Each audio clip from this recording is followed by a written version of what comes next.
ಪ್ರಿಯ ವಿದ್ಯಾರ್ಥಿಗಳೇ, ಸ್ಫೂರ್ತಿ ನವೋದಯ ತರಬೇತಿ ಕೇಂದ್ರ ಕಂಪ್ಲಿ ಇವತ್ತು ನಿಮಗಾಗಿ ಮಾರ್ಚ್ 29ರಂದು ನಡೆಯುವ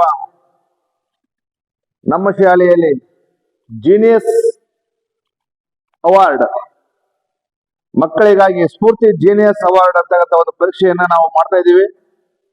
ಆ ಪರೀಕ್ಷೆಗೆ ಸಂಬಂಧಪಟ್ಟಂತ ಸಂಭವನೀಯ ಪ್ರಶ್ನೆಗಳನ್ನ ನಾನು ಕೆಲವೊಂದಿಷ್ಟು ಗಣಿತ ಪ್ರಶ್ನೆಗಳನ್ನ ನಿಮ್ಮ ಮುಂದೆ ತಂದಿದ್ದೇನೆ. ಅಂದ್ರೆ ಇವೇ ಪ್ರಶ್ನೆಗಳು ಇರಲ್ಲ, ಆ ಒಂದು ಮಾಡೆಲ್ ಏನಿರ್ತದ, ಯಾವ ರೀತಿ ಪ್ರಶ್ನೆಗಳನ್ನ ನಾವು ಕೇಳಬಹುದು ಅನ್ನುವಂಥದ್ದನ್ನ ನಾವು ನಿಮಗೊಂದು ಸ್ವಲ್ಪ ತಿಳಿಸ್ಕೊಡ್ತಾ ಇದ್ದೀನಿ. ನೋಡೋಣ.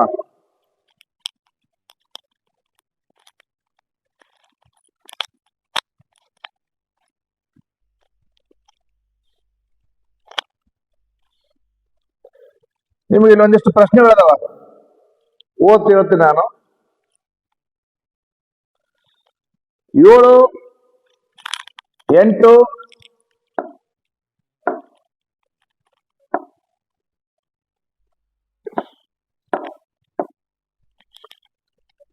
4, 9 ರಚಿಸಬಹುದಾದ 4 ಅಂಕಿಯ ಅತಿ ಚಿಕ್ಕ ಸಂಖ್ಯೆ. ನೆಕ್ಸ್ಟ್ ಕ್ವಶನ್, 56,703 ಇದನ್ನ ಪದಗಳಲ್ಲಿ ಬರೆದು ಅಕ್ಷರಗಳಲ್ಲಿ ಬರೆದು. ನೆಕ್ಸ್ಟ್, ಈ ಕೆಳಗಿನ ಸಂಖ್ಯೆಗಳಲ್ಲಿ 50ರ ಅಪವರ್ತನಗಳನ್ನ ಗುರುತಿಸಿ ನಂತರ ನಗರದ ಸಾರ್ವಜನಿಕ ಗ್ರಂಥಾಲಯದಲ್ಲಿ 17,943 ಕನ್ನಡ ಪುಸ್ತಕಗಳು, 14,553 ಹಿಂದಿ ಪುಸ್ತಕಗಳು ಮತ್ತು 10,284 ಆಂಗ್ಲ ಭಾಷೆಯ ಪುಸ್ತಕಗಳು ಇವೆ. ಹಾಗಾದ್ರೆ ಆ ಗ್ರಂಥಾಲಯದಲ್ಲಿ ಇರ್ತಕ್ಕಂಥ ಎಲ್ಲ ಪುಸ್ತಕಗಳ ಸಂಖ್ಯೆ ಎಷ್ಟು ಅಂತ, ಲಂಬಕೋನ ಎಂದರೆ ಎಷ್ಟು ಡಿಗ್ರಿ, ಕೋನವನ್ನು ಅಳೆಯಲು ಬಳಸುವ ಸಾಧನ, ವೃತ್ತ ಕೇಂದ್ರದ ಮೂಲಕ ಹಾದು ಹೋಗುವಂತ ಅತಿ ದೊಡ್ಡ ಅಂದ್ರೆ ಗೆರೆ ಯಾವುದು ಅಂತ, ನೀಡಿದ ತ್ರಿಜ್ಯ ವೃತ್ತವನ್ನು ರಚಿಸಲು ಬಳಸುವ ಸಾಧನ ಅಂತಕ್ಕಂಥದ್ದು 2,000 ಮೀಟರ್ ಅಂದ್ರೆ ಡ್ಯಾಶ್ ಕಿಲೋಮೀಟರ್, 645 ಸೆಂಟಿಮೀಟರ್ಗಳನ್ನ ಮೀಟರ್ಗಳಲ್ಲಿ ಪರಿವರ್ತಿಸುವುದು. ಈ ರೀತಿ ನಿಮಗೆ ಒಂದಿಷ್ಟು ಪ್ರಶ್ನೆಗಳು ನಿಮ್ಗೆ ಇಲ್ಲಿದಾವ. ಇವನು ಒಂದೊಂದಾಗಿ ಒಂಚೂರು ನಿಮಗೆ ವಿವರಣೆಯನ್ನು ನೀಡ್ತಾ ಹೋಗ್ತಾ ಇದ್ದೀನಿ. ಸೊ ಎಲ್ಲ ವಿದ್ಯಾರ್ಥಿಗಳು ಸರಿಯಾಗಿ ಗಮನವಿಟ್ಟು ನೀವು. ಓಕೆ, ಮೊದಲನೇ ಪ್ರಶ್ನೆಗೆ ಹೋಗೋಣ. 7, 8, 4, 9 ಇವುಗಳನ್ನ ಉಪಯೋಗಿಸಿಕೊಂಡು ಬರೆಯಬಹುದಾದ ಅತಿ ಚಿಕ್ಕ ಸಂಖ್ಯೆ ಅಂತ ಪ್ರಶ್ನೆ ಕೇಳೋಣ. ಏನಪ್ಪ ಅಂದ್ರೆ ಅತಿ ಚಿಕ್ಕ ಸಂಖ್ಯೆ ಅಂತಂದಾಗ ಈ 4 ಸಂಖ್ಯೆಗಳಲ್ಲಿ ಚಿಕ್ಕ ಸಂಖ್ಯೆ ಯಾವುದು ಅದನ್ನು ಫಸ್ಟ್ ಬರಿಬೇಕು. ಇದಕ್ಕಿಂತ ಸ್ವಲ್ಪ ದೊಡ್ಡದು ಯಾವುದು, 7 ಐತೆ, ನಂತರ ಅದನ್ನು ಬರಿಬೇಕು. ಇದಕ್ಕಿಂತ ದೊಡ್ಡದು ಯಾವುದು, 8, ಲಾಸ್ಟ್ ಉಳಿದು ಇದೊಂದು 9. ಇದು ಈ ಸಿಂಗಲ್ ಡಿಜಿಟ್ ಸಂಖ್ಯೆಗಳನ್ನ ಉಪಯೋಗಿಸಿಕೊಂಡು ಬರೆಯಬಹುದಾದಂತ ಅತಿ ಚಿಕ್ಕ ಸಂಖ್ಯೆ. ಈ ಆನ್ಸರ್ ಅಲ್ಲಿ 4 ಉತ್ತರಗಳನ್ನ ಕೊಟ್ಟಿರ್ತೀವಿ, ಅದ್ರಾಗ ಇರುತ್ತೆ. ಒಂದ್ ವೇಳೆ ಇದನ್ನೇ ಅತಿ ದೊಡ್ಡ ಸಂಖ್ಯೆ ಬರೀರಿ ಅಂತಂದ್ರೆ ಅದೇ ಉಲ್ಟಾ ಬರ್ತೈತೆ. 9, 8, 7, 4 ಇದು ಅತಿ ದೊಡ್ಡ ಸಂಖ್ಯೆ. ಇದೇ ಪ್ರಶ್ನೆನ ಇನ್ನು ಸ್ವಲ್ಪ ಮುಂದೆ ಹೋಗಿ ಏನ್ ಮಾಡ್ತಾರಪ್ಪ ಅಂದ್ರೆ ಇವುಗಳ ವ್ಯತ್ಯಾಸ, ಇವುಗಳ ಮೊತ್ತ, ಹಿಂಗೆಲ್ಲ ಪ್ರಶ್ನೆಗಳ ಮುಂದೆ ಕೇಳಬಹುದು. ಸಪೋಸ್ ಮೊತ್ತ ಕೇಳಿದ್ರೆ ಇವೆರಡನ್ನ ಕೂಡಿಸ್ಬಿಡೋದು. ಇದು ಚಿಕ್ಕ ಸಂಖ್ಯೆ, ಇದು ದೊಡ್ಡ ಸಂಖ್ಯೆ. ಅತಿ ಚಿಕ್ಕ ಸಂಖ್ಯೆ ಮತ್ತೆ ಅತಿ ದೊಡ್ಡ ಸಂಖ್ಯೆಗಳ ಮೊತ್ತ ಅಂತಂದಾಗ ಇಬ್ಬರನ್ನ ಕೂಡಿಸಿಬಿಡ್ಬೇಕು. 9, 4, 13, 1 ಕ್ಯಾರೆ, 8, 8, 16, 1 ಕ್ಯಾರೆ, 8, 8, 16, 1 ಕ್ಯಾರೆ, 14. ನೋಡ್ರಿ, ಇದು ಅತಿ ಚಿಕ್ಕ ಸಂಖ್ಯೆ, ಇದು ಅತಿ ದೊಡ್ಡ ಸಂಖ್ಯೆ. ಈ ಅತಿ ಚಿಕ್ಕ ಮತ್ತು ಅತಿ ದೊಡ್ಡ ಸಂಖ್ಯೆಗಳ ಮೊತ್ತ. ಯಾವ ರೀತಿ ನೀವು ಪ್ರಶ್ನೆಗಳನ್ನ ಕೇಳ್ತಾನ ಆ ಪ್ರಕಾರ ನೀವು ಆನ್ಸರ್ಗಳನ್ನ ಮಾಡ್ಬೇಕಾಗುತ್ತೆ. ಓಕೆ, ನೆಕ್ಸ್ಟ್ ಕ್ವಶನ್ ತಗೊಂಡ್ರೆ ಏನದ ನೆಕ್ಸ್ಟ್ ಕ್ವಶನ್?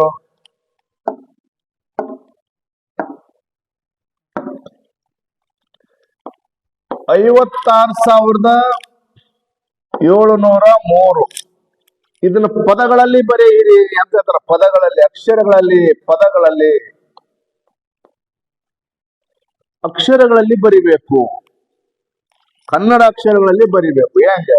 56,000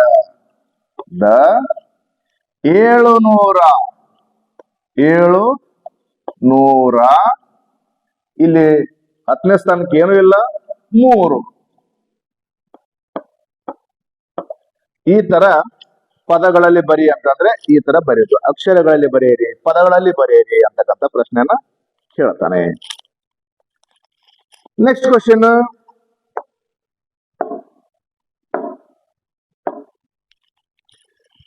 ಈ ಕೆಳಗಿನ ಸಂಖ್ಯೆಗಳಲ್ಲಿ ಅಂದ್ರೆ ಇಲ್ಲೇನದ ನೋಡ್ರಿ, 50ರ ಅಪವರ್ತನಗಳನ್ನು ಬರೆಯಿರಿ ಅಂತ ಹೇಳ್ತಾನ. ಏನಂದ್ರೆ 5 ಅದ, 10 ಐತೆ, 16 ಅದ, 21 ಅದ, 25 ಅದ, 35 ಅದ, 55. ಈ ಏನ್ ಕೊಟ್ಟಿರುವ ಸಂಖ್ಯೆಗಳದವಲ್ಲ, ಈ ಸಂಖ್ಯೆಗಳಲ್ಲಿ 50ರ ಅಪವರ್ತನಗಳು ಅಂತ ಕೇಳ್ತಾರವ. ಯಾವ 50ರ ಅಪವರ್ತನಗಳು ಇದ್ರಾಗ ಅದಾವ ಅಂತಂದ್ರೆ 50ರ ಅಪವರ್ತನ ತೆಗೆದ್ಬಿಡ್ಬೇಕು ನಾವು. 1 × 50, 2 × 25, 53 ಮಗ್ಗೆ ಹೋಗಲ್ಲ, 4 ಮಗ್ಗೆ ಹೋಗೋದಲ್ಲ, 5 ಮಗ್ಗೆಗ 5 × 10, 6 ಮಗ್ಗೆ ಇಲ್ಲ, 7 ಹೋಗಲ್ಲ, 8 ಇಲ್ಲ, 9 ಇಲ್ಲ, ಒಮ್ಮೆ 10ರಿಂದ ಡಿವೈಡ್ ಆಗತ್ತೆ. 10 ಇಲ್ಲಿ 50, ಒಮ್ಮೆ ಲಾಸ್ಟ್ 25ರಿಂದ ಡಿವೈಡ್ ಆಗತ್ತೆ. 25 ಎರಡೇ 50 ಒಂದೇ. ಇಲ್ಲೇನದ ನೋಡ್ರಿ, ಇವುಗಳಲ್ಲಿ ಯಾವ ಸಂಖ್ಯೆಗಳು ಇದ್ರಾಗ ಅದಾವ ಅವ್ನು ಚಾಯ್ಸ್ ಮಾಡ್ಕೋಬೇಕು. ಸೊ 50 ಐತಿ, 55. ನೆಕ್ಸ್ಟ್ 25 ಅದ, 25 ಇದ್ರಾಗ ಐತಿ. ನೆಕ್ಸ್ಟ್ 10 ಐತಿ, 10 ಇದ್ರಾಗ ಅದ. ನೆಕ್ಸ್ಟ್ 5 ಅದ, 5 ಇದ್ರಾಗ ಅದ. ಇಲ್ಲಿ 2 ಐತಿ, 2 ಇಲ್ಲ. 1 ಐತಿ, ಅದ್ರಾಗ 1 ಇಲ್ಲ. ಹಾಗಾದ್ರೆ ಏನು ರೌಂಡ್ ಮಾಡಿನಲ್ಲ, ಇವು 50 ಅದಲ್ಲ, ಆ ಸಂಖ್ಯೆಯ ಅಪವರ್ತನಗಳು, ಫ್ಯಾಕ್ಟರ್ಸ್ ಆಫ್ 50. ಎಲ್ಲವಲ್ಲ, ಕೇವಲ ಕೆಲವಷ್ಟು ಮಾತ್ರ ಅದ್ರಾಗ. ಈ ತರ ಪ್ರಶ್ನೆಗಳನ್ನ ನೀವು ಹುಡುಕ್ಬೇಕಾಗತ್ತೆ. ನೆಕ್ಸ್ಟ್ ಕ್ವಶನ್ ಹೋಗೋಣ.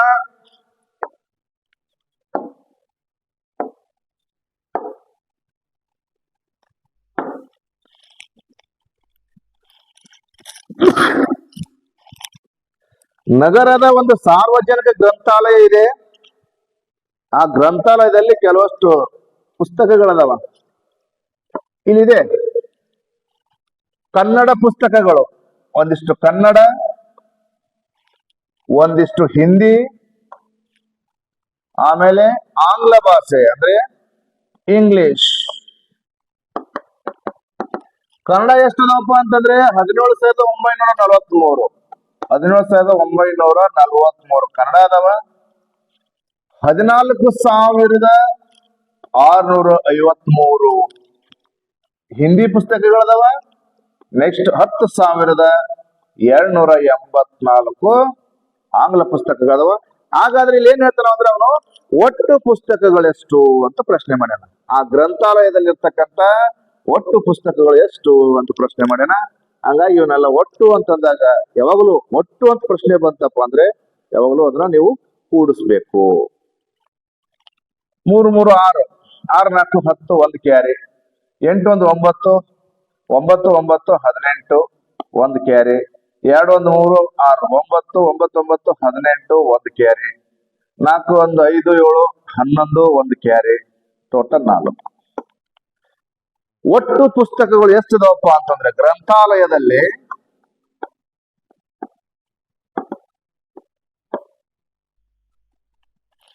ಗ್ರಂಥಾಲಯದ ಒಟ್ಟು ಪುಸ್ತಕಗಳು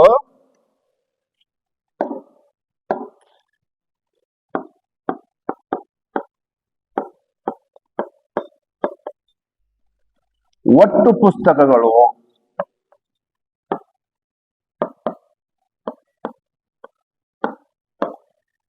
41,880 ಪುಸ್ತಕಗಳು ಅದಾವ. ಈ ರೀತಿ ಇಂಥ ಪ್ರಶ್ನೆಗಳ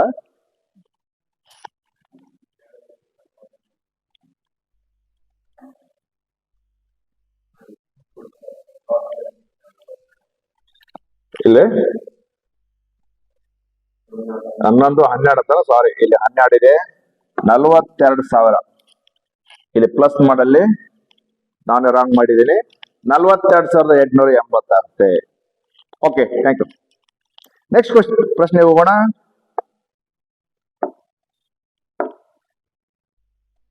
ಒಂದು ಸ್ವಲ್ಪ ಏನಾದ್ರೂ ಮಿಸ್ಟೇಕ್ ಆದ್ರೆ ಹಿಂಗಾಗುತ್ತೆ ನೋಡ್ರಿ.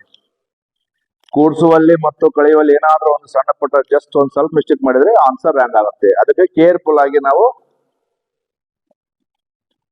ಕೂಡಿಸ್ಬೇಕು ಅಥವಾ ಕಳೆಯೋದು ಅದೇನ್ ಮಾಡೋದು ಮಾಡ್ಬೇಕು. ನೆಕ್ಸ್ಟ್ 5ನೇ ಕ್ವಶನ್ ಇದೆ. ಲಂಬಕೋನ ಎಂದರೆ ಎಷ್ಟು ಡಿಗ್ರಿ ಅಂತ ಕೇಳ್ತಾನ. ಲಂಬಕೋನ ಅಂದ್ರೆ ಎಷ್ಟು ಡಿಗ್ರಿ?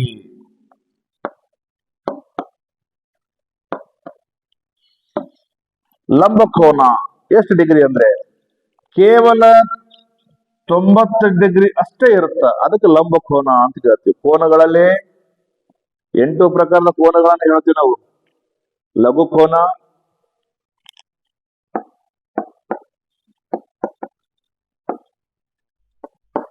ಲಘುಕೋನ, ಲಂಬಕೋನ, ವಿಶಾಲ ಕೋನ,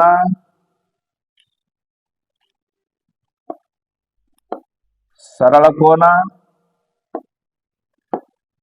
ಸರಳಾಧಿಕ ಕೋನ, ಪೂರಕ ಕೋನ, ಪರಿಪೂರಕ ಕೋನ, ಲಾಸ್ಟ್ ಪೂರ್ಣ ಕೋನ ಅಂತೇಳಿ ಒಂದು ಟೋಟಲ್ 8 ಕೋನಗಳನ್ನ ನಾವು ಪ್ರೈಮರಿ ಹಂತದಲ್ಲಿ ಕಲಿತಾ ಇದ್ದೀವಿ. ಈ ಲಘು ಕೋನ ಸ್ವಲ್ಪ ಸುಮ್ಮನೆ ಇವ್ರ ಬಗ್ಗೆ ಒಂಚೂರು ನಿಮಗೆ ಮಾಹಿತಿಯನ್ನು ಹೇಳ್ತೇನೆ. ಲಘು ಕೋನ ಅಂತಂದ್ರೆ 0 ಡಿಗ್ರಿಯಿಂದ ಸ್ಟಾರ್ಟ್ 89 ಡಿಗ್ರಿವರೆಗೆ ಇರ್ತೈತೆ ಅದು. ಇದು ಕೇವಲ 90 ಡಿಗ್ರಿ ಲಂಬಕೋನ ಇರುತ್ತೆ. ಲಂಬಕೋನ ಅಂದ್ರೆ ಕೇವಲ 90 ಡಿಗ್ರಿ ಮಾತ್ರ. ನೆಕ್ಸ್ಟ್ ವಿಶಾಲ ಕೋನ ಏನಾಗತ್ತಂದ್ರೆ 91 ಡಿಗ್ರಿಯಿಂದ ಸ್ಟಾರ್ಟ್ 179 ಡಿಗ್ರಿವರೆಗೂ ವಿಶಾಲ ಕೋನ ಇರುತ್ತೆ. ವಿಶಾಲ ಕೋನ ಅಂತ ಕರಿತೀವಿ, ಇನ್ನೊಂದು ಹೆಸರು ಅಧಿಕ ಕೋನ ಅಂತಾನು ಕರಿತೀವಿ ನಾವು. ಅದ್ರ ಜೊತೆಗೆ ಸರಳ ಕೋನ ಅಂತ ಇದೆ. ಸರಳ ಕೋನ ಅಂದ್ರೆ ಕೇವಲ 180 ಡಿಗ್ರಿ ಮಾತ್ರ ಇರ್ತದೆ. ಅದು ಹೆಚ್ಚೆಲ್ಲ ಕಡಿಮೆ ಇರಲ್ಲ, 180 ಡಿಗ್ರಿಗೆ ಸಮನಾಗಿರುತ್ತೆ. ಅದು ಸರಳ ಕೋನ. ಇನ್ನು ಸರಳಾಧಿಕ ಕೋನ ಅಂತಂದ್ರೆ 181 ಡಿಗ್ರಿಯಿಂದ ಸ್ಟಾರ್ಟ್ ಆಗುತ್ತದೆ. ಹಾಗೆ ಟೋಟಲ್ ಎಲ್ಲಿವರೆಗೆ 359 ಡಿಗ್ರಿವರೆಗೆ ಇರ್ತದೆ. 181 ಡಿಗ್ರಿಯಿಂದ ಸ್ಟಾರ್ಟ್ ಆದವ 359 ಡಿಗ್ರಿವರೆಗೆ ಇರ್ತಕ್ಕಂಥ ಅದ್ರೊಳಗೆ ಬರ್ತಕ್ಕಂಥ ಎಲ್ಲಾ ಕೋನಗಳು ಸರಳಾಧಿಕ ಕೋನಗಳಿಗೆ ಸಂಬಂಧಪಡ್ತಾವ. ಅದಾದ ನಂತರ ಇಲ್ಲೊಂದು ಪಟ್ಟಿ ಪೂರಕ ಕೋನ ಅಂತ ಹೇಳ್ತೀವಿ ನಾವು. ಈ ಪೂರಕ ಕೋನ ಅಂತಂದ್ರೆ ಈ ಯಾವ್ದಾದ್ರು 2 ಕೋನ, ಆ 2 ಕೋನಗಳನ್ನ ನಾವು ಪ್ಲಸ್ ಮಾಡಿದಾಗ ಕೂಡಿಸಿದಾಗ 90 ಡಿಗ್ರಿ ಆಯ್ತಪ್ಪ ಅಂತಂದ್ರೆ ಅದು ಪೂರಕ ಕೋನ. ಹೆಂಗ? ಈಗ ಒಂದು 50 ಡಿಗ್ರಿ ಅದು ಒಂದು ಕೋನ, ಪ್ಲಸ್ ಇನ್ನೊಂದು ಕೋನ 40 ಡಿಗ್ರಿ ಇರ್ತದೆ. ಇವೆರಡು ಕೂಡಿಸಿದ್ರೆ ಆಯ್ತು 90 ಡಿಗ್ರಿ.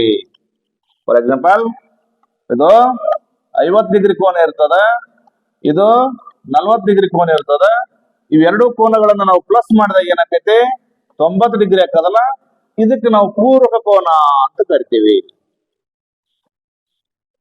ಸೊ ಹೀಗಾಗಿ ಪೂರಕ ಕೋನ ಅಂತಂದ್ರೆ ಯಾವ 2 ಕೋನಗಳು ಕೂಡಿಸಿದ್ರೆ 90 ಡಿಗ್ರಿ ಸಮನಾಗ್ತದ ಅದು ಪೂರಕ ಕೋನ. ದ ಲಾಸ್ಟ್ ಇನ್ನೊಂದಿದೆ. ನೆಕ್ಸ್ಟ್ ಪರಿಪೂರಕ ಕೋನ. ಏನ್ ಪರಿಪೂರಕ ಕೋನ? ಪರಿಪೂರಕ ಕೋನ ಅಂತಂದ್ರೆ ಇದೇನು ಪೂರಕ ಕೋನ ಹೇಳಿದ್ವಿ ನಾವು, ಎರಡು ಕೋನಗಳನ್ನ ಕೂಡಿಸಿದಾಗ 90 ಡಿಗ್ರಿ ಆಗುತ್ತೆ ಅಂತ ಹೆಂಗೆ ಹೇಳಿದ್ವಿ, ಹಾಗೇನೆ ಎರಡು ಕೋನಗಳನ್ನ ಕೂಡಿಸಿದ್ರೆ 180 ಡಿಗ್ರಿ ಆಗ್ಬೇಕು. ಯಾವ್ಯಾವ ಎರಡು ಕೋನಗಳನ್ನ ತಗೊಳ್ರಿ 180 ಡಿಗ್ರಿ ಆಗ್ಬೇಕು.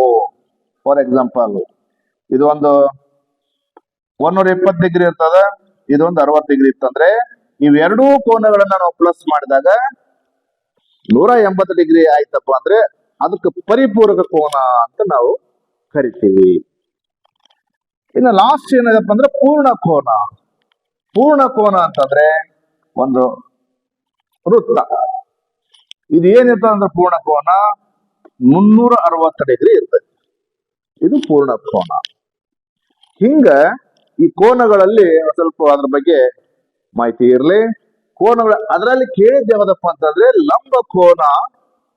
ಲಂಬ ಕೋನ ಎಷ್ಟು ಡಿಗ್ರಿ ಸಮ ಅಂತ ಪ್ರಶ್ನೆ ಮಾಡ್ಯಾನ. ಲಂಬ ಕೋನ ಯಾವಾಗಲೂ ಎಕ್ಸಾಕ್ಟ್ 90 ಡಿಗ್ರಿ ಮಾತ್ರ ಇರುತ್ತೆ, ಅದು ಲಂಬ ಕೋನ. ಇವುಗಳಲ್ಲಿ ಬೇರೆ ಯಾವ್ದಾದ್ರು ಮತ್ತೆ ಕೇಳಬಹುದು. ನೆಕ್ಸ್ಟ್ ಕ್ವಶನ್, ಕೋನವನ್ನ ಅಳೆಯಲು ಬಳಸುವ ಸಾಧನ. ಸರಿ, ಕೋನವನ್ನು ಅಳೆಯಲು ಬಳಸುವ ಸಾಧನ ಅಂತ ಕೋನ.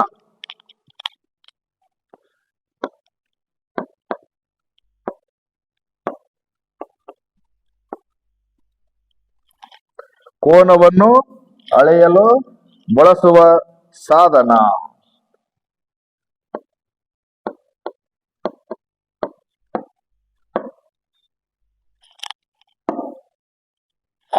ಬಳಸುವ ಸಾಧನ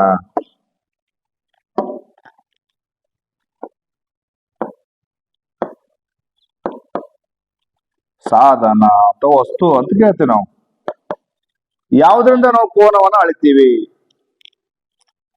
ಕೋನವನ್ನು ಎದರಿಂದ ಅಳಿತೀವಪ್ಪ ಅಂದ್ರೆ ಕೋನ ಮಾಪಕದಿಂದ ಅಳಿತೀವಿ. ಇದು ಆನ್ಸರ್. ಕೋನ ಮಾಪಕ ಇಂಗ್ಲಿಷ್ ನಲ್ಲಿ ನಾವೇನ್ ಮಾಡ್ತೀವಿ, ಪ್ರೊಟೆಕ್ಟರ್ ಅಂತ ಕರಿತೀವಿ.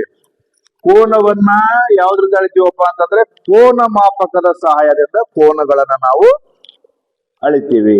ಓಕೆ, ನೆಕ್ಸ್ಟ್ ಕ್ವಶನ್ ಹೋಗೋಣ್ರಿ. 7ನೇ ಕ್ವಶನ್, ವೃತ್ತ ಕೇಂದ್ರದಿಂದ. ಏನಂದ್ರೆ ಪ್ರಶ್ನೆ, ವೃತ್ತ ಕೇಂದ್ರದಿಂದ ಅದ್ರ ಮೂಲಕ ಹಾದು ಹೋಗುವಂತ ಅತಿ ದೊಡ್ಡ ಜ. ಸ್ವಲ್ಪ ನೋಡ್ರಿ, ವೃತ್ತ, ಇದು ವೃತ್ತ. ಇದಕ್ಕೆ ನಾವೇನಪ್ಪ ಅಂದ್ರೆ ವೃತ್ತ ಕೇಂದ್ರ ಅಂತೀವಿ. ಅಂದ್ರೆ ಕೇಂದ್ರ ಬಿಂದು, ವೃತ್ತದ ಒಂದು ಕೇಂದ್ರ ಬಿಂದು, ಅಂದ್ರೆ ವೃತ್ತ ಕೇಂದ್ರ ಅಂತ ಕರಿತೀವಿ. ಇದು ಕೇವಲ ಇಷ್ಟೇ ಐತಪ್ಪ ಅಂದ್ರೆ ಇದು ತ್ರಿಜ್ಯ ಅಂತ ಕರಿತೀವಿ ನಾವು. ಈ ವೃತ್ತದಲ್ಲಿ ಅತಿ ದೊಡ್ಡ ತ್ರಿಜ್ಯ ಯಾವ್ದಪ್ಪ ಅಂತಂದ್ರೆ ಅದಕ್ಕೆ ವ್ಯಾಸ ಅಂತ ಕರಿತೀವಿ ನಾವು. ವ್ಯಾಸ. ಅದಕ್ಕೆ ಈ ವೃತ್ತ ಕೇಂದ್ರ ಅದಲ್ಲ, ವೃತ್ತ ಕೇಂದ್ರದ ಮೂಲಕ ಹಾದು ಹೋಗುವ ಅತಿ ದೊಡ್ಡ ಜ ರೇಖೆ ಗೆರೆ ಅದಕ್ಕೆ ಏನಂತ ಕರಿತೀವಪ್ಪ ಅಂದ್ರೆ ಅದಕ್ಕೆ ವ್ಯಾಸ ಅಂತ ಕರಿತೀವಿ. ನೋಡ್ರಿ, ಇಲ್ಲಿಂದ ಇಷ್ಟು ದೊಡ್ಡದ, ಇಲ್ಲಿಂದ ವೃತ್ತ ಕೇಂದ್ರಕ್ಕೆ ಹೋಗಿ ಇಲ್ಲಿ ಟಚ್ ಆಕೈತೆ ಅಂದ್ರೆ ಇದೊಂದು ಗೆರೆ ಅದಲ್ಲ, ಇದು ಅತಿ ದೊಡ್ಡ ಗೆರೆ. ಇದಕ್ಕೆ ನಾವು ವ್ಯಾಸ ಅಂತ ಕರಿತೀವಿ. ವ್ಯಾಸ, ವ್ಯಾಸ, ಇವೆಲ್ಲ ವ್ಯಾಸಗಳು. ಮತ್ ಬರೀ ಇಷ್ಟೇ ಬಂದ್ ಸ್ಟಾಪ್ ಆದ್ರೆ ವ್ಯಾಸ ಅನ್ನೋದಲ್ಲ, ಅದು ತ್ರಿಜ್ಯ ಅಂತ ಕರಿತೀವಿ. ವೃತ್ತದೊಳಗ ಇಷ್ಟೇ ಒಂದು ಇಲ್ಲ, ಇವು ವ್ಯಾಸ ಅಲ್ಲ, ಇದಕ್ಕೆ ತ್ರಿಜ್ಯ ಅಂತ ಕರಿತೀವಿ ನಾವು. ಇದರಿಂದ ಹಿಡ್ಕೊಂಡು ಈ ಕಡೆ ದಂಡಿ ಬರ್ಬೇಕು ಬಂದ ಟಚ್ ಆದ್ರೆ ಅದು ಮಾತ್ರ ವ್ಯಾಸ. ಅದಕ್ಕೆ ಈ ವೃತ್ತದೊಳಗೆ ಅತಿ ದೊಡ್ಡ ಗೆರೆ ಯಾವ್ದಪ್ಪ ಅಂದ್ರೆ ವ್ಯಾಸ. ಅತಿ ದೊಡ್ಡ ಜ ಅಂದ್ರೆ ಯಾವ್ದಪ್ಪ ಅಂದ್ರೆ ಅದಕ್ಕೆ ವ್ಯಾಸ ಅಂತ ಕರಿತೀವಿ ನಾವು. ಓಕೆ, ನೆಕ್ಸ್ಟ್ ಕ್ವಶನ್ ಹೋಗೋಣ್ರಿ. ಮುಂದಿನ ಪ್ರಶ್ನೆ, ಈ ನೀಡಿದ ತ್ರಿಜ್ಯ ವೃತ್ತವನ್ನು ರಚಿಸಲು ಬಳಸುವ ಸಾಧನ. ಈಗ ಒಂದು ತ್ರಿಜ್ಯ ನೀಡ್ತಾರ, 5 ಸೆಂಟಿಮೀಟರ್ ತ್ರಿಜ್ಯ, 5 ಸೆಂಟಿಮೀಟರ್ ತ್ರಿಜ್ಯ ಅದ. ಇದನ್ನ ನಾವ್ ಏನ್ ಮಾಡ್ಬೇಕು ಅಂದ್ರೆ ಅಳತೆ ಮಾಡಿ ವೃತ್ತ ಹಾಕ್ಬೇಕು. ವೃತ್ತ ಹಾಕ್ಬೇಕಾದ್ರೆ ಎದರಿಂದ ನಾವು ವೃತ್ತ ಹಾಕ್ತಿವಿ? ಎದರಿಂದ ವೃತ್ತ ಹಾಕ್ತಿವಪ್ಪ ಅಂತಂದ್ರೆ ಅದೇನಂತೀವಿ ನಾವು ಸ್ಕೈವಾರ ಅಂತ ಕರಿತೀವಿ. ಒಂದ್ ಕಡೆ ಪೆನ್ಸಿಲ್ ಚುಸ್ತೀವಿ, ಒಂದ್ ಕಡೆ ಇದಿರ್ತೈತಿ ನೋಡ್ರಿ, ಹಿಂಗ್ ಹಿಂಗಿರ್ತೀವಲ್ಲ, ಹಿಂಗ್ ತಗೊಂಡ್ ಹಿಂಗ್ ಹಿಡ್ಕೊಂಡು ಎಷ್ಟು ಇರ್ತೀವಲ್ಲ ಅದು, ಇದು ವೃತ್ತ ಹಾಕ್ಬೇಕಾದ್ರೆ 5 ಸೆಂಟಿಮೀಟರ್. ಇದನ್ನ ಅಳಿಬೇಕಾದ್ರೆ ಸ್ಕೇಲ್ ಮುಖಾಂತರ ಅಳತೆ ತಗೊಂಡು ವೃತ್ತವನ್ನ ರಚಿಸ್ತೀವಿ ನಾವು. ವೃತ್ತ ರಚಿಸ್ಬೇಕಾದ್ರೆ ಕೈವಾರ ಅಂತ ಕರಿತೀವಿ ನಾವು.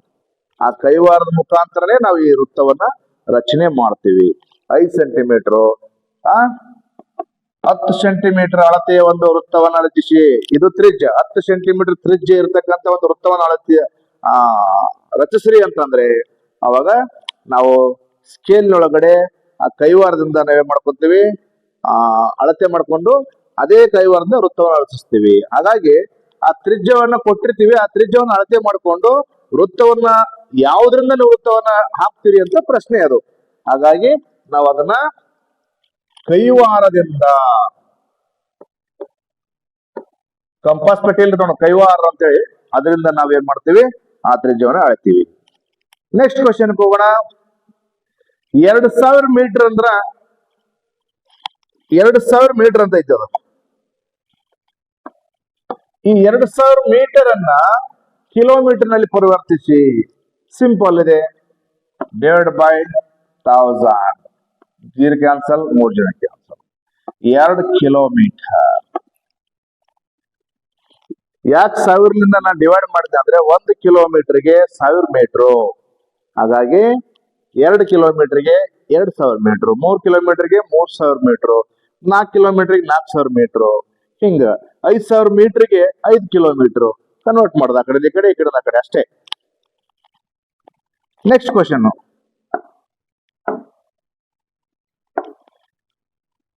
645 ಸೆಂಟಿಮೀಟರ್ಗಳನ್ನ ಮೀಟರ್ಗಳಲ್ಲಿ ಪರಿವರ್ತಿಸಬೇಕು. ನೋಡ್ರ, 645 ಸೆಂಟಿಮೀಟರ್ ಇದೆ, ಇದನ್ನ ಮೀಟರ್ ನಲ್ಲಿ ಕನ್ವರ್ಟ್ ಮಾಡಬೇಕು. ಇದು ಕೂಡ ಸಿಂಪಲ್, 100ರಿಂದ ಡಿವೈಡ್ ಮಾಡ್ತೀವಿ ನಾವು. ಯಾಕ 100ರಿಂದ ಡಿವೈಡ್ ಮಾಡ್ತೀವಪ್ಪ ಅಂತಂದ್ರೆ 1 ಮೀಟರ್ಗೆ 100 ಸೆಂಟಿಮೀಟರ್. ಹಾಗಾಗಿ ಏನ್ ಮಾಡ್ತೀವಿ, ಇಲ್ಲಿ ಕೆಳಗಡೆ ಇದರಿಂದ ಕಡ್ತಾ ಹೊಡಿಬೇಕಂತಂದ್ರೆ ಕೆಳಗಡೆ 2 0 ಅದ, ಇಲ್ಲಿ ಏನ್ ಮಾಡ್ತೀವಿ 6.45, 2 ಸ್ಥಾನ ಬಿಟ್ಟು ಪಾಯಿಂಟ್ ಕೊಟ್ಬಿಡ್ತೀವಿ ನಾವು. ಇದರಿಂದ ಡಿವೈಡ್ ಮಾಡಿದ್ರೆ ಅದೇ ಬರ್ತೈತಿ. ಯಾವಾಗಲೂ ಏನಂತ ಗೊತ್ತಿರಲಿ, ಕೆಳಗಡೆ ಎಷ್ಟು 0 ಇರ್ತದ ಅಷ್ಟು ಸ್ಥಾನ ಬಿಟ್ಟು ಪಾಯಿಂಟ್ ಕೊಟ್ಬಿಡೋದು, ಅಂದ್ರೆ 100 ಅಂತದ. ಕೆಳಗಡೆ 2 0 ಅದಾವ, ಅದಕ್ಕೆ 2 ಸ್ಥಾನ ಬಿಟ್ಟು ಪಾಯಿಂಟ್ ಕೊಡೋದು. ಏನಾಗತ್ತಪ್ಪ ಅಂದ್ರೆ 6.45 ಮೀಟರ್. 645 ಸೆಂಟಿಮೀಟರ್ ಏನದ ಅದ್ರ ಮೀಟರ್ ಏನ್ ಮಾಡ್ಬೋದ್ರೆ 6.45 ಮೀಟರ್ ಆಯ್ತು. ಇದು ಇನ್ನೊಂದ್ ರೀತಿ ಆನ್ಸರ್ ಕೂಡ ಇರಬಹುದು. ಏನು, 6 ಮೀಟರ್ 45 ಸೆಂಟಿಮೀಟರ್. ಅಲ್ಲಿ ಯಾವ ರೀತಿ ಆಪ್ಷನ್ಸ್ ಇರುತ್ತೆ ಅದ್ರ ಪ್ರಕಾರ ನೀವು ಬರಿಬೇಕು. ಉತ್ತರ ಈ ತರನೂ ಇರ್ಬೋದು, ಈ ತರನೂ ಅಲ್ಲಿ ಆಪ್ಷನ್ಸ್ ಕೊಡಬಹುದು. ಹಾಗಾಗಿ ಇವನ್ನ ನಾವು ಯಾವ್ದಾದ್ರು ಒಂದು ಬರೀರಿ. Next question. 11ನೇದ್ದು ಇದು ವ್ಯತ್ಯಾಸ ಐತಿ, ಇದನ್ನೇನ್ ತಿಳಿಸೋದು ಬೇಡ. ಯಾಕಂದ್ರೆ ಅಂದ್ರೆ ಕಳಿಬೇಕು, ವ್ಯತ್ಯಾಸ ಅಂದ್ರೆ ಕಳಿದು. ನೆಕ್ಸ್ಟ್ ಕ್ವಶನ್ ಹೋಗೋಣ. 5643 5643 ಇದನ್ನ ಸ್ಥಾನ ಬೆಲೆಗಳ ಕೋಷ್ಟಕ ಅಂತ ಮಾಡ್ತೀವಿ ನಾವು. ಸ್ಥಾನ ಬೆಲೆಗಳ ಕೋಷ್ಟಕ ಅಂತಂದ್ರೆ ಹೆಂಗ, ಬಿಡಿ 10 100 1000 ಅಂತ ಹಿಂಗ ಸ್ಥಾನ ಬೆಲೆಯ ಕೋಷ್ಟಕನ ಮಾಡ್ತೀವಿ ನಾವು. ಈ ಸ್ಥಾನ ಬೆಲೆ ಕೋಷ್ಟಕದಲ್ಲಿ ಅವನು ಬರಿಬೇಕು ಅಂತ ಹೇಳ್ಯಾನ. ಈಗ 5 3 ಅಂತಕ್ಕಂಥದ್ದು ಬಿಡಿ ಸ್ಥಾನದಾಗ ಅದ, 4 ಅಂತಕ್ಕಂಥದ್ದು 10 ಸ್ಥಾನದಾಗ ಅದ, 6 ಅಂತಕ್ಕಂಥದ್ದು 100 ಸ್ಥಾನದಾಗ ಅದ, 5 ಅಂತಕ್ಕಂಥದ್ದು ಇಲ್ಲಿದೆ. ಇದ್ರ ಜೊತೆಗೆ ಇದನ್ನ ಇನ್ನೊಂದ್ ರೀತಿನೂ ಮಾಡ್ತೀವಿ. ಹೆಂಗ, 5643 ಇದು ಬಿಡಿ. ಈ ತರ ಆಕ್ಚುಲಿ ನಾವು ಈ ತರ ತಿಳಿಸ್ತೀವಿ. 10 ನೂರು, ಸಾವಿರ, ಈ ತರ ಇರ್ಬೋದು, ಈ ತರ ಮಾಡಬಹುದು. ಸ್ಥಾನ ಬೆಲೆ ಕೋಷ್ಟಕವನ್ನ ರಚನೆ ಮಾಡಬೇಕಾದ್ರೆ ಈ ಎರಡರಲ್ಲಿ ಯಾವ್ದಾದ್ರು ನೀವು ಮಾಡಬೇಕು. ಓಕೆ, ದ ನೆಕ್ಸ್ಟ್ ಕ್ವಶನ್ ತಗೊಂಡ್ರಿ.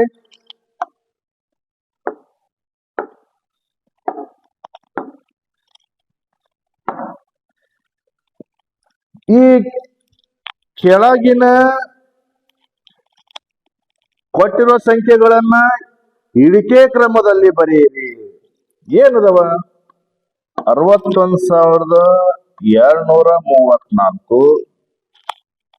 62,134, 21,364, ಲಾಸ್ಟ್ 12,364, 12,364.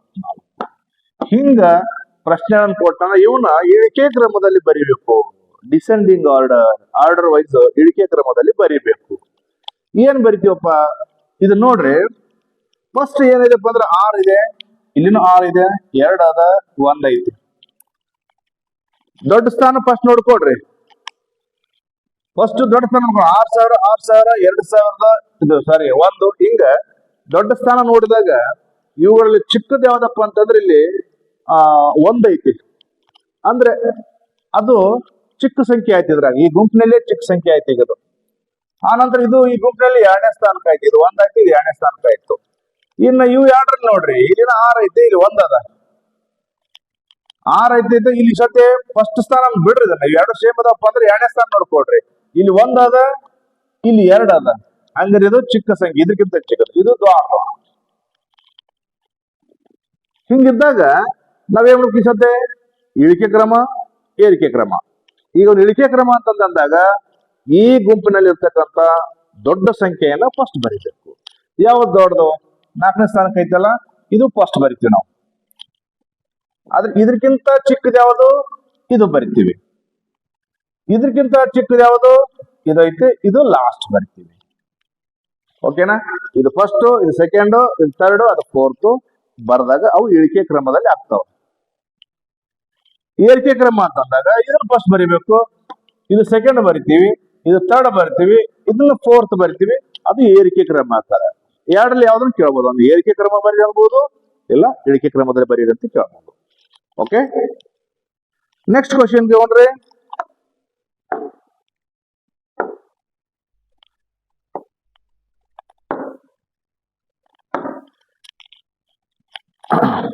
ಇಲ್ಲಿ 14ನೇ ಪ್ರಶ್ನೆ ಇದೆ. ಅದು ಎಲ್ಲ ಪ್ಲಸ್ ಮಾಡೋದು. ಇವುಗಳ ಮೊತ್ತ ಅಂತ ಕೇಳೇನ, ಅದನ್ನ ನಾವು ಕೂಡಿಸ್ಬೇಕಾದ ಅವನ್ನೆಲ್ಲನೂ ಬರ್ಕೊಂಡು ಕೂಡಿಸ್ರಿ. ನೆಕ್ಸ್ಟ್ ಕ್ವಶನ್ ತಗೊಂಡು, ಇಲ್ಲಿ ಶ್ರೀಮತಿ ಅನಿತಾಳ ಹತ್ತಿರ 50,000 ಇದೆ. ಅವಳು 13,548 ಕೊಟ್ಟು ಒಂದು ಬಣ್ಣದ ದೂರದರ್ಶನವನ್ನ ಮತ್ತು 16,990ಕ್ಕೆ ಒಂದು ಮೊಬೈಲ್ ಅನ್ನ ಕೊಂಡಳು. ಈಗ ಅವಳ ಬಳಿ ಉಳಿದ ಹಣ ಎಷ್ಟು? ಇದೊಂದು ಸ್ವಲ್ಪ ಕ್ವಶನ್ ನೋಡ್ರಿ. ಈ ಅನಿತಾ ಅವಳ ಹತ್ರ ಏನದಪ್ಪ ಅಂದ್ರೆ ಟೋಟಲ್ 50,000 ರೂಪಾಯಿ ಇದೆ ಅವಳ ಹತ್ರ. 50,000ಗಳಲ್ಲಿ ಏನ್ ಮಾಡ್ತಾಳ? 13,538 ಕೊಟ್ಟು ಒಂದು ದೂರದರ್ಶನ ಅಂದ್ರೆ ಟಿವಿ, 13,538 ರೂಪಾಯಿ ಕೊಟ್ಟು ಒಂದು ಟಿವಿ ತಗೊಂತಾಳ. ಅಂದ್ರೆ ಇದ್ರಾಗ ಅಮೌಂಟ್ ಕಡಿಮೆ ಆಕೈತಿ. ಅಂದ್ರೆ 10 8 ಕಳೆದ್ರೆ 2, 10 4 ಕಳೆದ್ರೆ 6, 10 6 ಕಳೆದ್ರೆ 4, 10 4 ಕಳೆದ್ರೆ 6, 5ರಲ್ಲಿ 2 ಕಳೆದ್ರೆ 3, 36,462 ರೂಪಾಯಿ ಅವಳ ಹತ್ರ ಉಳಿತು. ಈ ಉಳಿದಣದಲ್ಲಿ ಮತ್ತೇನ್ ಮಾಡ್ತಾಳ? 16,990 ರೂಪಾಯಿ ಕೊಟ್ಟು ಏನ್ ಮಾಡ್ತಾಳ? ಒಂದು ಮೊಬೈಲ್ ತಗೊಂತಾಳ. ಹಂಗಾರೆ ಮತ್ತೆ ಅದನ್ನ ದುಡ್ಡು ಖರ್ಚು ಮಾಡೋಣ. 2 ಕೈ 2 ಕ್ಯಾರಿ ತಗೊಂತೀವಿ. 16 9 ಕಳೆದ್ರೆ 7, ಇಲ್ಲಿ ಕ್ಯಾರಿ ತಗೊಂತೀವಿ. 13ರಲ್ಲಿ 9 ಕಳೆದ್ರೆ 4, 5ರಾಗ ಮತ್ತೆ ಕ್ಯಾರಿ ತಗೊಂತೀವಿ.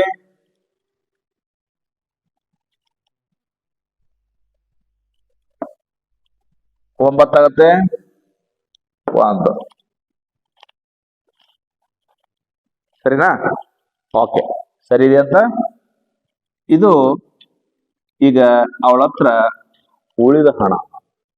ಸೊ ಇಲ್ಲಿ ನೋಡ್ರಿ, ಇದನ್ನ ಎರಡು ರೀತಿ ಮಾಡಬಹುದು. ಏನು, ಆ ಟಿವಿ ಅಂತ ಒಂದಳ ಮತ್ತು ಮೊಬೈಲ್ ಅಂತ ಒಂದಳಲ್ಲ, ಅವು ಎರಡನ್ನ ಪ್ಲಸ್ ಮಾಡಿ ಆ ಬಂದ ಮೊತ್ತವನ್ನ 50,000 ರೂಪಾಯಿದಲ್ಲಿ ಕಳೆದ್ರು ನಡೀತಾ, ಇಲ್ಲಾಂದ್ರೆ ಇದು ಬಡ ಬಡ ಕಳ್ಕೊಂಡ್ರೆ ಇದು ಈಜಿ ಆಗುತ್ತೆ. ಯಾವ್ದಾದ್ರು, ಯಾಕಂದ್ರೆ ಕಡಿಮೆ ಸಮಯ ಇರುತ್ತೆ, ಯಾವ್ದಾದ್ರು ನೀವು ಯಾವ್ದು ಈಜಿ ಆಗುತ್ತೋ ಅದನ್ನ ಮಾಡ್ಕೊಡ್ರಿ. ಹಾಗಾದ್ರೆ ಅವಳ ಹತ್ರ 19,472 ರೂಪಾಯಿ ಅವಳ ಹತ್ರ ಉಳಿತು. ದೂರದರ್ಶನ ತಗೊಂಡು ಮತ್ತು ಮೊಬೈಲ್ ತಗೊಂಡು ಉಳಿದಣ ಇಷ್ಟು ಉಳಿತು. Okay, next question.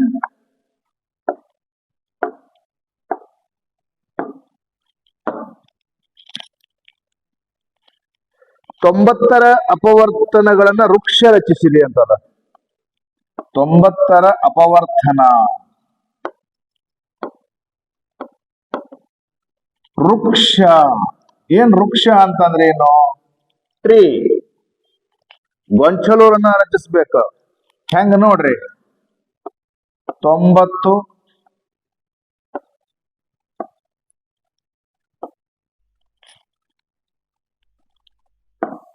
15 6 90. ನೆಕ್ಸ್ಟ್ ಇದೊಂದು ಗೊಂಚಲೆ 5 3 15.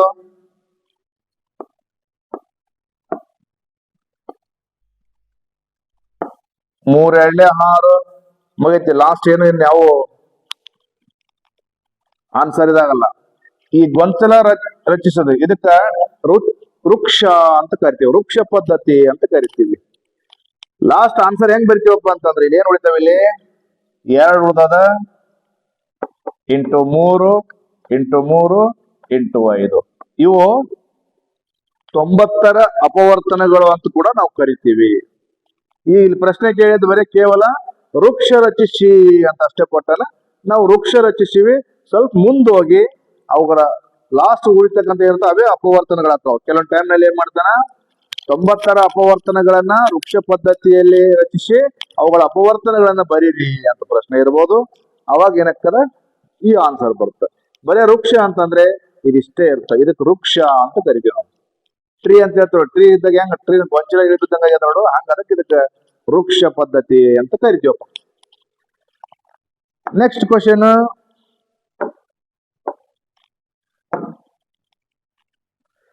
ಭಿನ್ನ ರಾಶಿಗಳನ್ನು ಸಂಕ್ಷೇಪಿಸಿ. ಏನು? 24/36. ನೆಕ್ಸ್ಟ್ ಇಲ್ಲೊಂದೈತಿ 45/75. ಮತ್ತೆ ಪ್ಲಸ್ ಯೂಸ್ ಮಾಡೋದಲ್ಲ, ಸಂಕ್ಷೇಪಿಸಿ ಅಂತ ಏನಂದ್ರೆ ಅದ್ರಲ್ಲ ಏನ್ ಬರ್ತದ ಲಾಸ್ಟ್ ಕನಿಷ್ಠ ಪದ್ಧತಿ ಅಂತ ಏನ್ ಹೇಳ್ತೀವಿ ಅದ್ರ ಪ್ರಕಾರ ಮಾಡ್ಬೋದು. ಇವೆರಡು ಯಾವ ಟೇಬಲ್ಸ್ ನಲ್ಲಿ ಯಾವ ಮಗ್ಗಿಯಲ್ಲಿ ಭಾಗ ಹೋಗ್ತಾವ ಅಂತ ನೋಡೋಣ. ಈಗ 4 ಮಗ್ಗಿ ಹೋಗ್ತಾವ. 4 6 24, 4 9 36, 3 2 3 ಏನ್ ಬಂತು? 2/3 ಬಂತು. ಇದು ಎಷ್ಟು ಬರ್ತದಪ್ಪ ಅಂತಂದ್ರೆ, ಬಿಡಿ ಸ್ಥಾನದಲ್ಲಿ 5 ಐದಪ್ಪ ಅಂತಂದ್ರೆ 5ರಿಂದ ನಾವು ಅವನ್ನ ಭಾಗ ಮಾಡೋಣ. 5 9 45, 5 1 5, 2 ಉಳಿತು 25 ಆಯ್ತು. 5 5 25. ಇದು ಇನ್ನೂ ಭಾಗ ಹೋಗ್ತದ. 3 3 9, 3 5 15. ಏನ್ ಆನ್ಸರ್ ಅಪ್ಪ ಅಂದ್ರೆ 3/5. ಇವನ್ನ ಸಂಕ್ಷಿಪ್ತ ಅಂದ್ರೆ ಅಲ್ಲೇನು ಚಿಹ್ನೆ ಕೊಟ್ಟಿಲ್ಲ, ಅವನೇನು ಮಾಡಿಲ್ಲ. ಮತ್ತೆ ಅಕಸ್ಮಾತ್ ಪ್ಲಸ್ ಇತ್ತಪ್ಪ ಅಂದ್ರೆ ಪ್ಲಸ್ ಮಾಡದಿರ್ತದ. ಆದ್ರೆ ಇಲ್ಲಿ ಕಾಮ ಕೊಟ್ಟಿದ್ದಾನೆ, ಹಾಗಾಗಿ ನಾವ್ ಅಲ್ಲಿ ಏನ್ ಮಾಡ್ಬೇಕು, ಅದನ್ನ ಓನ್ಲಿ ಎರಡು ಅಷ್ಟೇ ಕನಿಷ್ಠ ಪದ್ಧತಿಯಲ್ಲಿ ನಾವು ಬರಿಬೇಕು. Next question.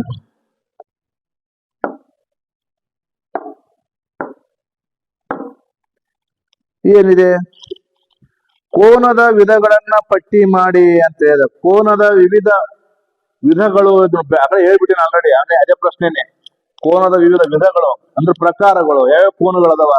8 ಕೋನಗಳು ಹೇಳಿದ್ವಿ ನಾವು ಪ್ರೈಮರಿ ಹಂತದಲ್ಲಿ. 8 ಕೋನಗಳು: ಲಂಬ ಕೋನ, ಲಘು ಕೋನ, ಫಸ್ಟ್ ಲಘು ಕೋನ ಬರ್ತಾ, ಆಮೇಲೆ ಲಘು ಕೋನ ಬರ್ತಾ, ಆಮೇಲೆ ವಿಶಾಲ ಕೋನ ಅಥವಾ ಅದಕ್ಕೆ ಇನ್ನೊಂದು ಹೆಸರು ಅಧಿಕ ಕೋನ ಅಂತ ಹೇಳ್ತೀವಿ.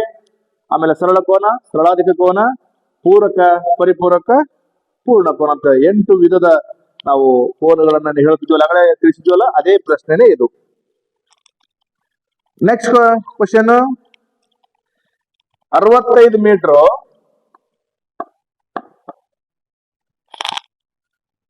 56 ಸೆಂಟಿಮೀಟರ್ ಮತ್ತು 44 ಮೀಟರ್ 32 ಸೆಂಟಿಮೀಟರ್. ಇವುಗಳ ವ್ಯತ್ಯಾಸ ಕಂಡುಹಿಡಿಯಿರಿ ಅಂತ ಹೇಳ್ತಾನೆ. ವ್ಯತ್ಯಾಸ, ಇವುಗಳ ವ್ಯತ್ಯಾಸ ಕಂಡುಹಿಡಿಯಿರಿ ಅಂತ ಕಳಿಬೇಕು ನಾವು. ಏನ್ ಕಳಿತೀವಿ? 6 2 ಕಳೆದ್ರೆ 4, 5 3 ಕಳೆದ್ರೆ 2, ಇಲ್ಲಿ 5 4 ಕಳೆದ್ರೆ 1, 6 4 ಕಳೆದ್ರೆ 2. ವ್ಯತ್ಯಾಸ ಎಷ್ಟು ಹಾಕದಪ್ಪ ಅಂದ್ರೆ 2 ಡಿಫರೆನ್ಸ್ 21 ಮೀಟರ್ 24 ಸೆಂಟಿಮೀಟರ್. ಈ ತರ ವ್ಯತ್ಯಾಸ ಅಂತ ವ್ಯತ್ಯಾಸ ಮಾಡ್ತೀವಿ. ಒಂದ್ ಪ್ಲಸ್ ಮಾಡ್ರಿ ಅಂದಿದ್ರೆ ಅವನ್ನ ನಾವು ಪ್ಲಸ್ ಮಾಡ್ಬೇಕು. ಅಸಲು ಏನ್ ಕೇಳ್ತಾನೆ ಅದ್ರ ಪ್ರಕಾರ ಮಾಡ್ರಿ. Next question, last. ಒಂದು ಆಯತಾಕಾರದ ಸಭಾಂಗಣದ ಉದ್ದ 25 ಮೀಟರ್, ಅಗಲ 18 ಮೀಟರ್ ಅದ. ಈ ಸಭಾಂಗಣದ ನೆಲಕ್ಕೆ 3 ಮೀಟರ್ 1 ಮೀಟರ್ ಅಳತೆಯ ಹಾಸುಗಲ್ಲುಗಳನ್ನ ಹಾಕಬೇಕಿದೆ. ಹಾಗಾದ್ರೆ ಬೇಕಾಗುವ ಹಾಸುಗಲ್ಲು ಎಷ್ಟು? ಇದು ಒಂದು ಸುತ್ತಳತೆ ವಿಸ್ತೀರ್ಣ ಸಂಬಂಧಪಟ್ಟಂತ ಪ್ರಶ್ನೆ. ಒಂದು ಸಭಾಂಗಣ ಇದೆ. ಸಭಾಂಗಣ ಅಂದ್ರೆ ಗೊತ್ತಲ್ಲ, ಫಂಕ್ಷನ್ ಹಾಲ್.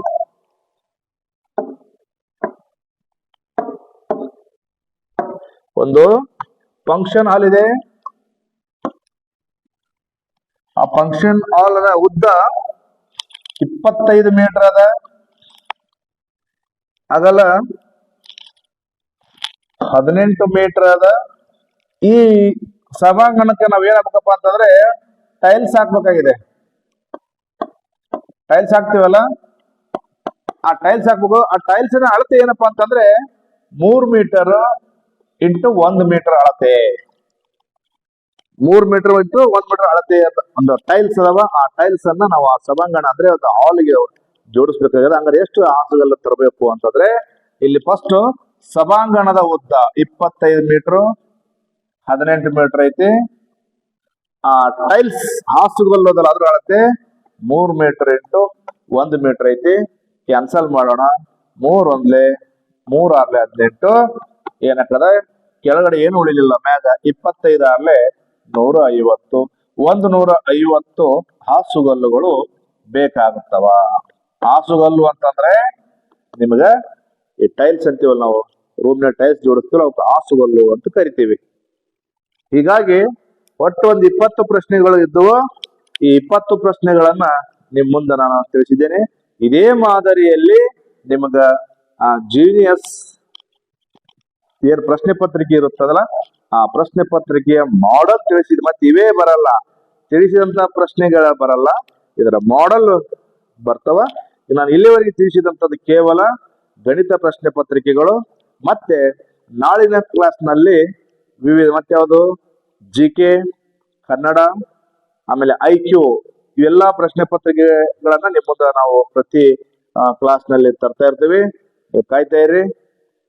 ಆದಷ್ಟು ನಾವು ಅಪ್ಲೋಡ್ ಮಾಡಿದಂತ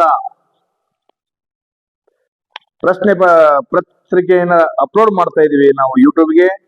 ಆ ಯೂಟ್ಯೂಬ್ ಅಪ್ಲೋಡ್ ಮಾಡಿದಂತ ಪ್ರಶ್ನೆ ಪತ್ರಿಕೆ ನಿಮಗೆ ಬೇಗ ತಲುಪಬೇಕಾದ್ರೆ ನಮ್ಮ ಚಾನಲ್ ನೀವು ಸಬ್ಸ್ಕ್ರೈಬ್ ಆದ್ರೆ ಮಾತ್ರ ಅದು ನಿಮಗೆ ಬೇಗ ತಲುಪುತ್ತೆ. ನೀವು ಸಬ್ಸ್ಕ್ರೈಬ್ ಆಗಲಿಲ್ಲ ಅಂತಂದ್ರೆ ನಾವು ಅಪ್ಲೋಡ್ ಮಾಡಿದಂಥದ್ದು ಯಾವುದು ನಿಮ್ಗೆ ಸಿಗೋದಿಲ್ಲ, ನೀವು ಹುಡುಕೋತ ಕುಂದಿರ್ಬೇಕಾಗತ್ತೆ. ಹಾಗಾಗಿ ನೀವು ಸಬ್ಸ್ಕ್ರೈಬ್ ಆದ್ರೆ ನಾವು ಅಪ್ಲೋಡ್ ಮಾಡಿದ ತಕ್ಷಣನೇ ಫಸ್ಟ್ ನಿಮಗೆ ತಲುಪುತ್ತೆ. ಹಾಗಾಗಿ ನಮ್ಮ ಯೂಟ್ಯೂಬ್ ಚಾನಲ್ನ ನೀವು ಖಂಡಿತವಾಗಿ ಸಬ್ಸ್ಕ್ರೈಬ್ ಮಾಡ್ರಿ. ಮುಂದಿನ ಕ್ಲಾಸ್ ನಲ್ಲಿ ಇನ್ನೊಂದು ವಿಷಯ, ಎಕ್ಸಾಮ್ ವರೆಗೂ ಗಣಿತ, ಆಮೇಲೆ ಇಂಗ್ಲಿಷ್, ಆನಂತರ GK, ಆನಂತರ IQ, ಕನ್ನಡ ಈ ವಿಷಯಕ್ಕೆ ಸಂಬಂಧಪಟ್ಟಂತ ಕ್ಲಾಸ್ಗಳು ಎಕ್ಸಾಮ್ ವರೆಗೂ ಇವು ಮಾಡೆಲ್ ಆಗಿ ನಿಮ್ಗೆ ಸಿಗ್ತಾವ. ಆದಷ್ಟು ಇದರ ಒಂದು ಸದುಪಯೋಗವನ್ನು ನೀವು ಮಕ್ಕಳು ಪಡ್ಕೊಳ್ರಿ. Thank you.